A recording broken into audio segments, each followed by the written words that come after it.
सुबह सुबह उठी और उठ के देखा तो बारिश आने लग रही थी। मैं वापसी जाके सो गई। मैं तब तक बारिश आ है, तब तक बाहर में कुछ काम भी नहीं है और मैं जाके वापसी सो गई क्योंकि सारे सोने लग रहे थे। फिर थोड़ी देर बाद में बारिश रुक गई थी और रुकने के बाद में मैंने करा सारा काम कंप्लीट। बच्चे स्कूल में चले गए थे और प्रेम जी भी अपने काम पे चले गए थे। मैंने पहले सारा काम कंप्लीट करा और फिर लगी थी मैं कपड़े फोल्ड करने।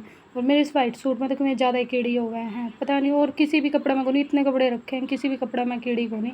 सिर्फ और सिर्फ एक ही सूट में, यानी कि सूट में है, बाजू बाजू में कपड़े ही कीड़ी, इतनी ज़्यादा कीड़ी हो जाए इस सूट में, पता नहीं के मिठा है इसमें सा। वे सारे कपड़े फोल्ड करके मैंने रख दिए थे अलमारी में। मेरे और प्रिंस के न्यारे निकाल लिए थे क्योंकि कल मैं जाऊंगी अपने मायके और पहले ही राखी बांध आऊँगी मैं। फिर मैंने सोचा था कि मैं एक सूट कंप्लीट कर लूँ मेरा, जो मैं साथ में लेके जाऊँगी। फिर मैं ये कपड़ा सूट खोल के देखने लग गई तो इसका आगे का अलग था और पीछे का अलग, बिल्कुल मैच ही नहीं कर रहा था।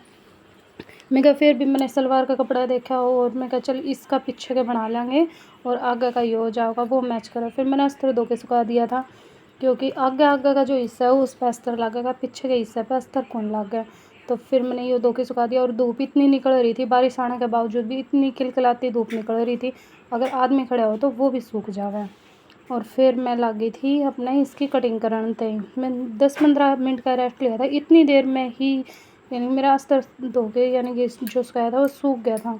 और फिर इसके सूखने के बाद में फिर मैंने फटाफट से कर दी थी कटिंग शुरू। और कटिंग करके ना मैं ले आई थी राखी। और मैं क्योंकि कल रक्षाबंधन से पहले ही जाऊँगी, मेरी ननंद आवेंगी उरे, तो वही अपनी ननदा की थोड़ी सी यानी कि इज्जत कराया करो। जब ही माँ ना हो तो भी जब भी उनका आने का जी करेगा तो मैं पहले ही राखी बांध आऊँगी क्योंकि मेरी ननदा आवेंगी और मेरी मौसी जी और आएंगी।